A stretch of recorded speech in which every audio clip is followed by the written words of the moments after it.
좋겠다. 그래서 오늘은 고상한 소유, 십자가를 입는 은혜가 무엇인지에 대해서 함께 좀 나누고, 그 십자가와 예수 그리스도를 옷 입을 때 우리의 삶이 복음적 차원에서 어떻게 전환을 맞게 되는지에 대해서 함께 좀 다음 주에 생각하면 좋겠다라는 결론을 좀 지었습니다. 그래서 오늘은 오늘 제목대로 고상한 소유에 대해서 함께 생각해 보려고 합니다. 2019년, 6년 전이죠. 2019년 세상에 화제가 되었던 사진이 있습니다. 에베레스트산 정상에 줄지어 서 있는 등반객의 사진이에요. 이 등반객의 사진인데 어떤 한 여행사가 여행 상품을 내놓았습니다. 에베레스트산 정상에서 기념사진을 찍는 여행 상품이에요. 비용이 당시에 무려 8천만 원입니다. 8천만 원. 어마어마하죠. 그런데 대기줄이 그 에베레스트산 정상에서 사진을 찍기 위해서 사람들이 줄을 섰는데 대기줄이 무려 300m나 됐다고 해요. 300m. 정상 아래에서 몇 시간씩 대기하다 보니 그 관광객들이 탈진하는 사람들도 있었고 또 고산병에 걸리는 사람도 있었다는 거예요. 그래서 일주일에 10명이 죽었다는 겁니다. 그 사진을 찍기 위해서 고산병에 걸리고 탈진해서 10명이 죽었다는 거예요. 여러분 8천만 원, 당시 비용이 8천만 원인데 죽음의 위협까지 감수하면서 에베레스트산 정상에 오르는 이유는 한 가지였다는 거예요. 뭐냐면 정상에서 찍은 사진을 자랑하기 위해서였다는 거예요. 정상에서 찍은 사진을 누군가에게 자랑하기 위해서 그 에베레스트산 밑에서 8천만 원을 주고 몇 시간씩 대기하다가 무려 10명이 일주일간에 죽었다는 거예요. 산악 등반을 즐기는 사람에게는요, 충분히 도전해 볼 만한 거리죠. 그런데 단순히 자랑거리로 삼는 차원이라면, 자랑하기 위한 것이라면 너무나 무모한 일이 아닐 수 없습니다. 우리가 갈라디아 교회를 계속 생각하고 있는데 갈라디아 교회 안에 거짓 사역자들이 있어요. 할례를 강조하죠.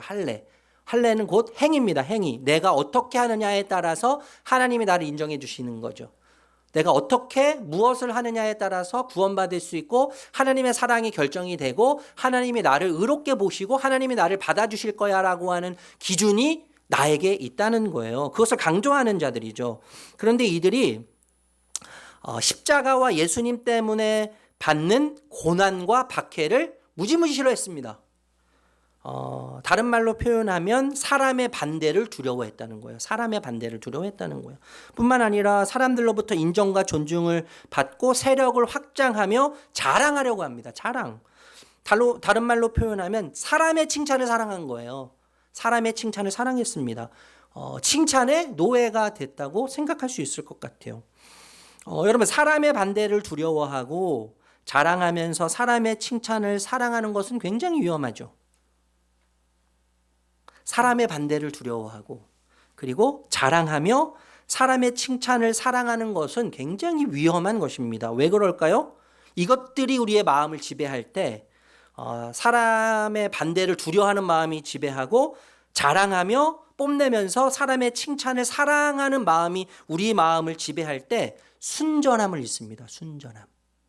우리의 순전함을 잃습니다. 뿐만 아니라 십자가에 못 박히신 예수 그리스도를 온전히 바라볼 수 없게 되기 때문에 그런 거죠. 여러분 자랑이 무엇입니까? 특별함이죠.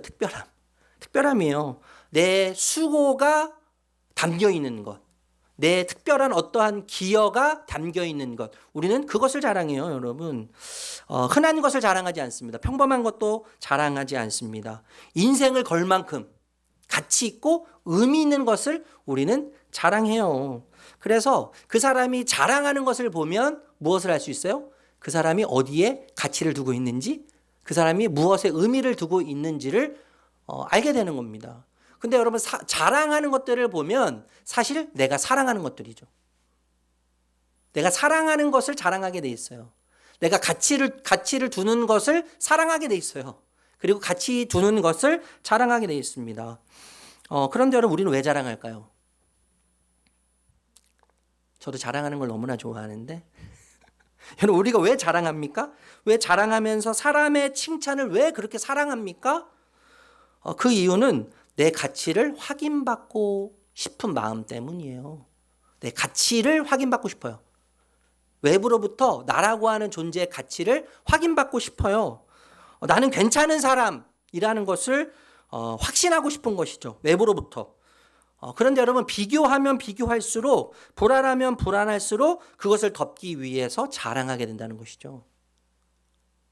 비교하면 비교할수록 불안하면 불안할수록 그것을 덮기 위해서 우리는 자랑하게 됩니다. 뿐만 아니라 내적 공허감이 존재할 때 자랑하게 돼요. 우리의 정체성에 대한 공허함, 우리 소속감에 대한 공허함이 있을 때 우리는 그것이 크면 클수록 공허감이 크면 클수록 자랑하게 됩니다. 그래서 자랑이 많은 사람일수록 속이 빈 경우가 굉장히 많죠. 자랑하는 사람일수록 속이 비어있는 경우가 굉장히 많습니다. 이런 말이 있습니다. 자기를 사랑하는 자는 아무것도 자랑할 것이 없다. 자기를 자랑하는 자는 아무것도 자랑할 것이 없다. 저는 뼈 있는 이야기라고 생각해요. 여러분 우리가 잊지 말아야 될 것이 있는데 그것이 뭐냐면 나란 존재의 가치. 나란 존재의 가치는요. 어떤 자랑을 통해서 누리는 것이 아니라 우리의 존재론적 가치는 두 사건을 통해 이미 검증되었고 확증됐고 확인됐어요. 나라고 하는 존재론적 가치. 그 사건은 어떤 사건입니까? 하나님이 아들을 세상에 입양 보내신 사건이죠. 하나님이 하나밖에 없는 아들을 이 세상에 입양 보내셨어요. 그 입양 보내신 사건이 우리에게 무엇을 이야기해요? 그만큼 존재론적으로 가치 있다는 것을 이야기하죠. 그리고 그 아들은 십자가에 자기를 던지는 사건을 통해서 우리의 존재론적 가치를 입증하셨어요. 확인해 주셨어요. 그래서 제가 늘 말씀드리는 것이지만 십자가에는 두 가지 의미가 있는 것 아니겠습니까? 하나님의 아들이신 예수님이 죽어야 할 만큼 우리는 흉악스러운 사람들인 거예요. 우리의 죄는 흉악해요. 우리의 죄는 무거워요. 하나님이신 예수님이 죽을 만큼. 그런데 동시에 하나님의 아들이 죽을 만큼 우리는 존재론적으로 가치가 있는 거예요. 무게감이 있는 것이죠. 하나님에게 아들을 희생시킬 만큼 무게감이 있는 존재가 우리라는 것입니다. 나라는 것입니다. 14절 우리 다시 한번 읽어보도록 할게요. 14절 시작.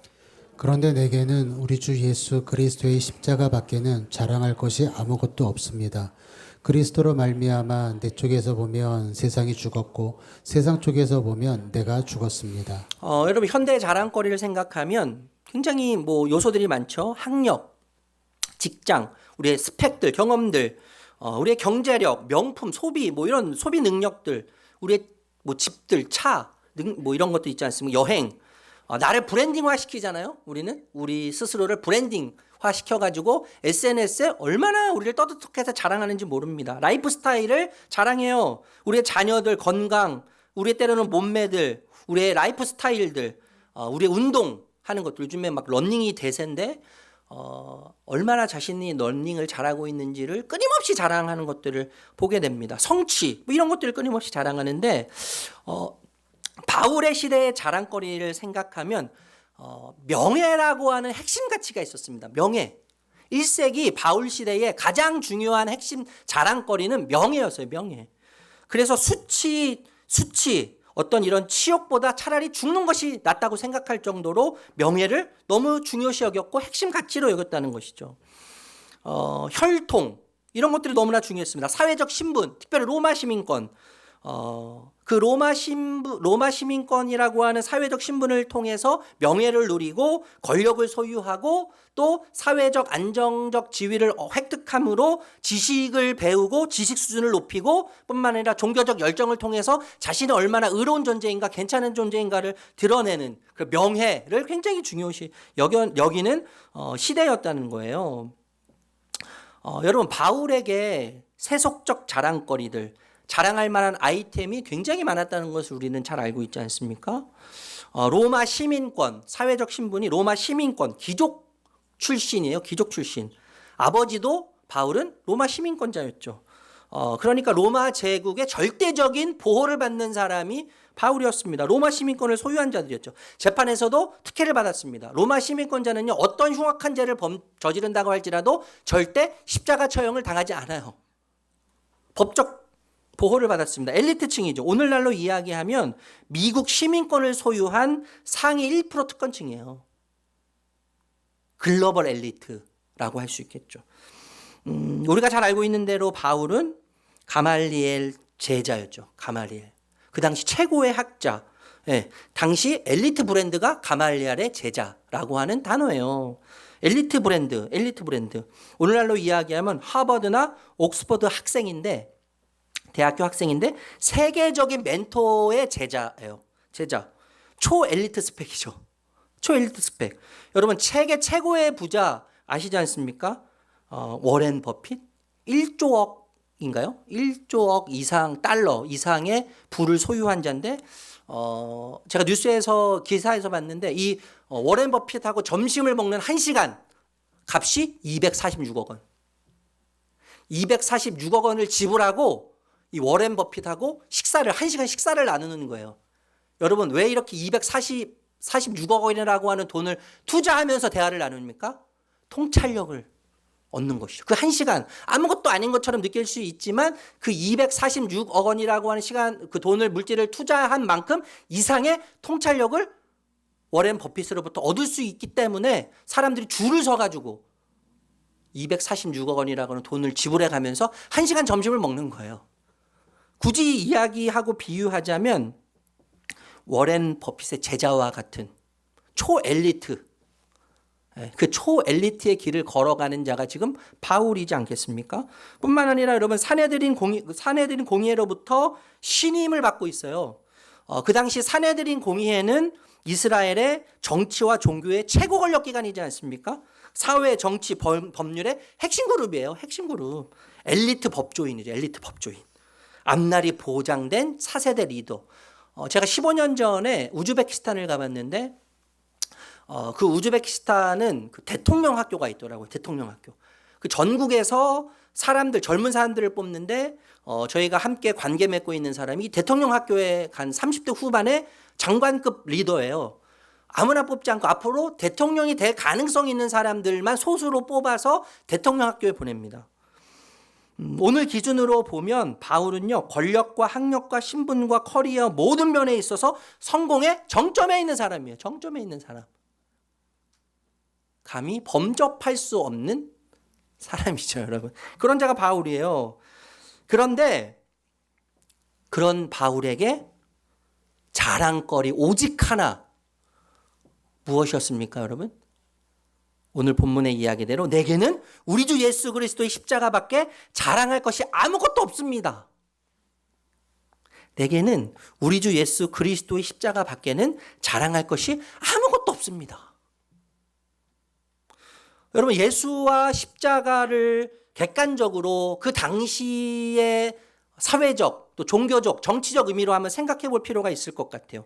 여러분 사회적으로 한번 생각해 볼까요? 예수와 십자가 2000년 전에 사도 바울 당시에 예수와 십자가. 여러분 예수는요 말구유에서 태어난 갈릴리 촌놈이에요. 촌놈. 이런 표현해서 죄송한데 촌놈입니다. 변방 잊혀진 촌놈이에요. 여러분 예수는요. 십자가는 최악의 수치입니다. 최악의 수치. 그래서 십자가를 고린도전서 같은 데 보면은 십자가를 어리석음으로 사람들이 왔어요. 어리석음 그 자체가 십자가입니다. 그러니까 좀 예수를 자랑하고 십자가를 자랑한다는 것은 그 당시에 가장 부끄럽고 약하고 실패를 자랑하는 꼴이었어요. 종교적으로 생각해 볼까요? 예수. 하나님의 아들이라고 하고 메시아라고 자기를 이야기하는데 이거는 중대한 신성모독죄예요. 신성모독죄. 도저히 용서받을 수 없는 신성모독죄죠. 십자가는 여러분 유대인들에게 하나님의 저주를 상징했습니다. 하나님의 저주. 하나님의 메시아가 하나님의 저주를 받아서 십자가에서 죽는다는 것은 결코 상상할 수 없는 일이죠. 유대인들에게요. 종교적으로요. 그러니까 저주받은 메시아를 자랑한다는 것은 신성모독과 같은 아주 충격적인 사건인 것입니다. 여러분 정치적으로 생각해 보면 예수는 자신을 왕이라고 했어요. 이 세상의 임금이라고 했어요. 만왕의 왕이라고 얘기했습니다. 내란 종사자요. 그 당시는요, 황제가 왕이고 가이사가 왕이에요. 메시아입니다. 로마의 질서와 충돌하는 선언이죠. 예수의 선언은. 내가 왕이라고 하는, 메시아라고 하는 예수의 선언은 당시 로마의 정치 체제와 충돌하는, 대적하는 선언이에요. 황제 모독이죠. 십자가는 정치적으로 최악의 정치범에게 주어지는 가장 수치스러운 형벌입니다. 여러분, 심리적으로 생각해 보면요, 나의 힘, 나의 능력으로 하나님으로부터 인정받고 하나님으로부터 구원받는 것이 아니라 예수의 희생에 의존한다는 것이죠. 예수의 희생에 의존한다는 것은 뭐예요? 자존심을 내려놓는 거예요. 자존심. 그 당시에 용맹, 힘, 강함이 덕목이었던 시대임에도 불구하고 예수를 자랑하고 십자가를 자랑한다는 것은 자존심 상하는 일, 자존심을 구기는 일입니다. 약자의 모습이죠. 나는 내 자신을 믿어야 하는 시대죠. 나는 내 자신을 믿어. 나는 내 주먹을 믿어. 나는 내 주먹을 믿어. 나는 내 건강을 믿고, 나는 내 돈을 믿어. 나는 내 백그라운드를 믿어. 이 부분 때문에 많은 사람들이 사실 걸려 넘어집니다. 믿을 게 너무 많은 거예요. 의지할 게, 하나님처럼 신뢰하고 하나님처럼 믿을 만한 것들이, 하나님처럼 섬길 만한 것들이 너무나 많으니까 거기에 걸려 넘어지는 것이죠.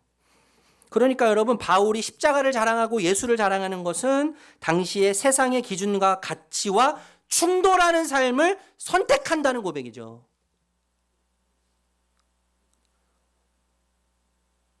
당시의 기준, 가치와 충돌하는 선택을 바울이 하고 있는 거예요.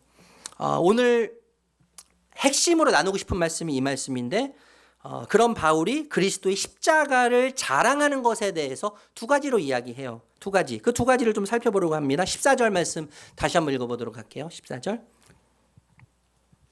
시작. 그런데 내게는 우리 주 예수 그리스도의 십자가 밖에는 자랑할 것이 아무것도 없습니다. 그리스도로 말미암아 내 쪽에서 보면 세상이 죽었고 세상 쪽에서 보면 내가 죽었습니다.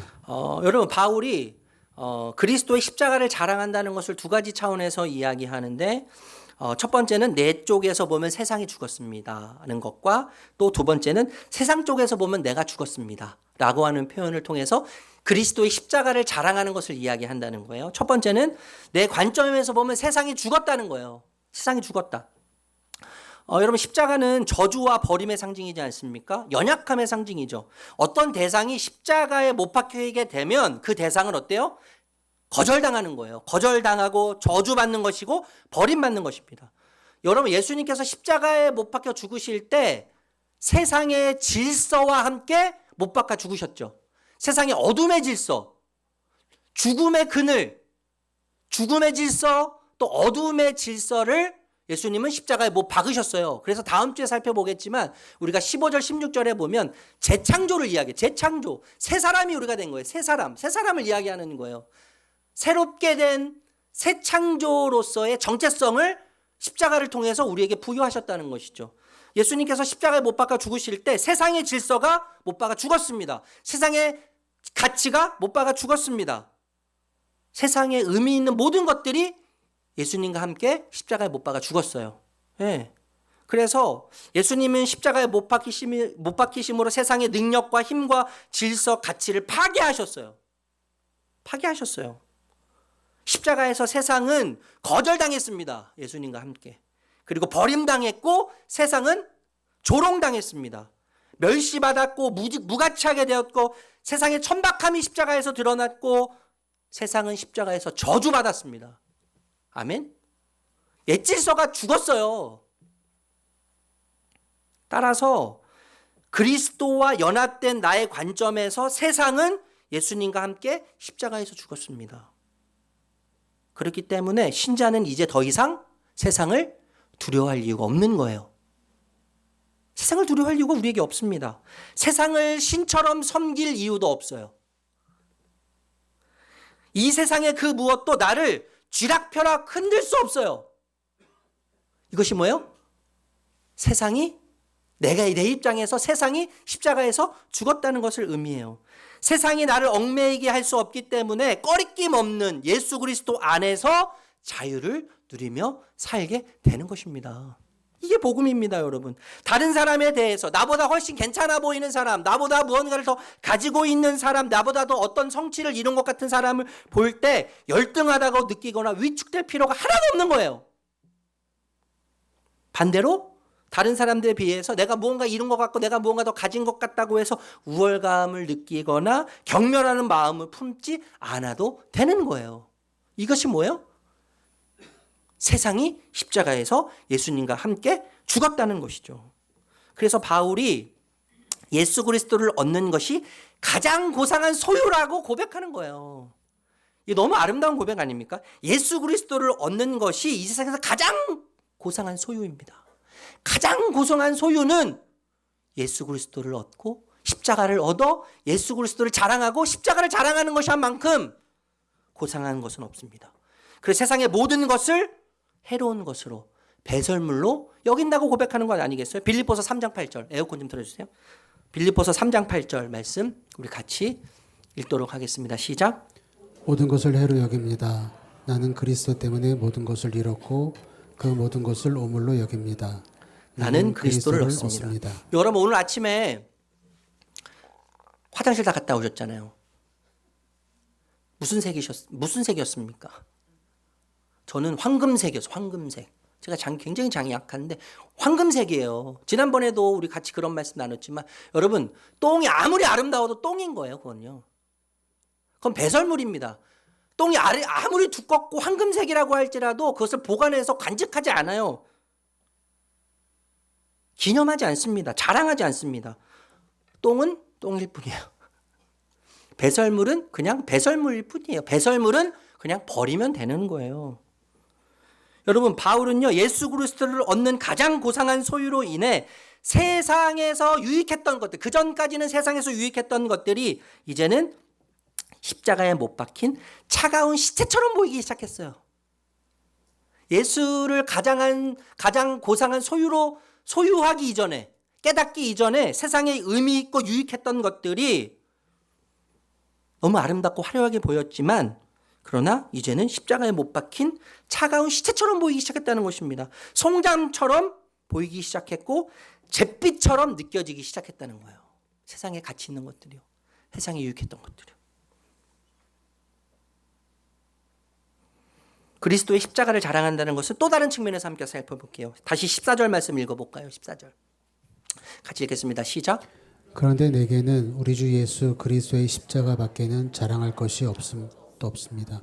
그리스도로 말미암아 내 쪽에서 보면 세상이 죽었고 세상 쪽에서 보면 내가 죽었습니다. 두 번째 그리스도의 십자가를 자랑한다는 것은 바울이 세상 관점에서 보면 내가 죽었습니다라고 표현해요. 내가 죽었습니다. 여러분 예수를 믿는다는 것은 그리스도와 일치를 이루는 것입니다. 연합하는 것이죠. 여러분 그렇다면 그리스도와 연합한다는 것은 뭐죠? 나를 위해 십자가에 못 박히신 예수님과 함께 십자가에 못 박힌다는 것을 의미하는 거죠. 2000년 전에 예수님의 십자가의 그 사건이 내 사건인 거예요. 예수님이 죽으실 때 내가 죽었다는 거예요. 예수님이 이제 나의 주인이 되고 나의 왕이 되고 나의 주관자가 되신다는 거예요. 주관자.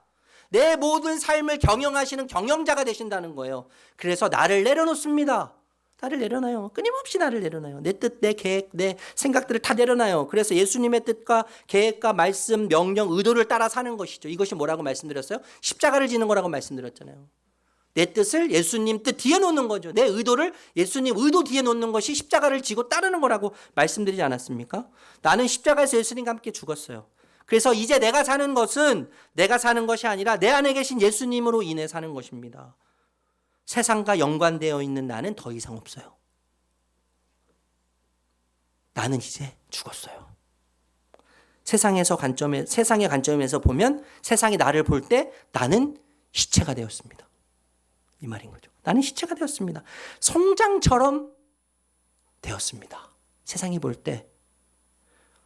여러분 제가 어려서부터 목사가 일찍 돼서 굉장히 많은 장례 절차를 제가 경험하게 됐는데 뭐 사회적으로 또 뭐 신분적으로 뭐 높은 사람 뭐 있는 사람들 다 떠나서 여러분 송장은요 절대 매력적이지 않습니다.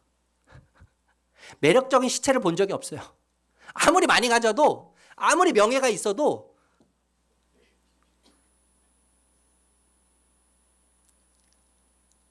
제5공화국 시절에 안기부 지부장 하셨던 집사님이. 그 강남의 모 호텔이 사위가 회장이에요. 방 한 칸에는 전 세계에서 건강식품으로 가득 차 있고 권총을 차고 다녔어요. 이분은요. 권총을 차고 다니면서 사람을 죽일 수도 있고 살릴 수도 있는 김땡땡 집사님. 한 20년 전에 돌아가셨는데 여러분 아무리 권력을 가지고 아무리 많은 거 소유해도요. 시체는 시체일 뿐이에요. 매력적이지 않아요. 송장은 매력적이지 않습니다. 여러분 우리는요. 세상에 대해서 죽은 자고 세상이 우리를 볼 때 예수와 함께 죽은 자입니다. 세상이 우리 볼 때 시체와 같은 우리는 시체예요. 시체로 간주해요. 우리를 시체로 여긴단 말이에요. 송장으로 여긴단 말이에요. 우리를 매력적으로 보지 않습니다. 그리고 세상도 시체이기 때문에 하나도 매력적이지 않아요. 이 복음의 신비를 우리가 예수 안에서 깨달아야 되는 거죠. 이 진리를 깨달아야 되는 겁니다. 몇 푼 더 갖는 것 때문에 사람이 인정해주는 자랑을 그 사랑하는 그 마음에서 벗어나서 시체예요. 시체. 우리는 매력적이지 않습니다. 세상에 관해 신자는 죽은 사람들입니다. 십자가를 지고 세상의 가치를 내려놓았기 때문에 세상이 볼 때 신자는 정신 나간 사람들이에요. 우린 정신 나간 사람들이에요. 좋게 말하면 바보들이죠. 나쁘게 말하면 똥멍청이들입니다. 세상이 볼 때 죽었기 때문에 예수 그리스도 안에서 십자가를 자랑하고 복음을 자랑하고 예수를 자랑하는 이 정신 나간 사람들, 똥멍청이들, 최악의 경우는 조롱도 받고 박해도 받는 고난당하는 사람들이 우리 신자라는 것이죠. 고린도후서 6장 7절에서 10절 읽어보겠습니다. 같이 읽어가요. 시작. 우리는 오른손과 왼손에 의의 무기를 들고 영광을 받거나 수치를 당하거나 비난을 받거나 칭찬을 받거나 그렇게 합니다. 우리는 속이는 사람과 같으나 진실하고 이름 없는 사람 같으나 유명하고 죽는 사람 같으나 보십시오 살아 있습니다. 징벌을 받는 사람 같으나 죽임을 당하는 데까지 이르지 않고 근심하는 사람 같으나 항상 기뻐하고 가난한 사람 같으나 많은 사람을 부유하게 하고 아무것도 가지지 않은 사람 같으나 모든 것을 가진 사람입니다. 여러분 세상이 보기에는요 십자가에 못 박힌 예수를 따르는 것만큼 의미 없는 것은 없습니다. 의미 없는 것은 없어요. 헛된 것은 없어요. 여러분 그래도 그 길을 가시겠습니까?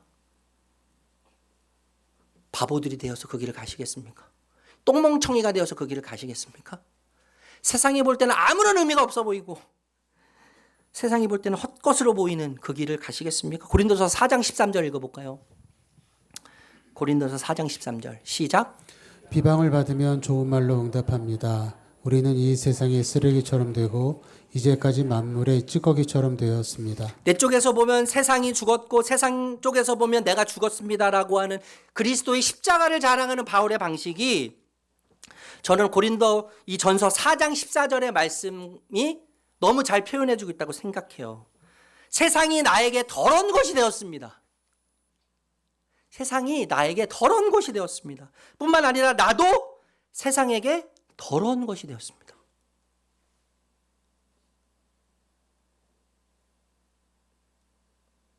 여러분 오해하시면 안 됩니다.